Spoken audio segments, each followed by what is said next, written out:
Hello po, pinalayas na po kami sa bahay namin. Kaya nagtanan kami ngayon ng asawa ko. Dito kami sa overpass.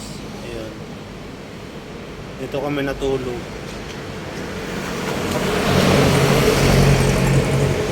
Hindi po kasi kami nakabayad ng kuryente. Kaya pinalayas po kami.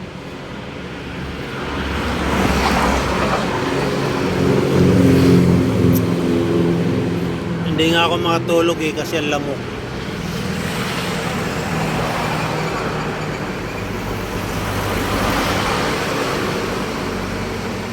Kawawa naman yung asawa ko. Ayun.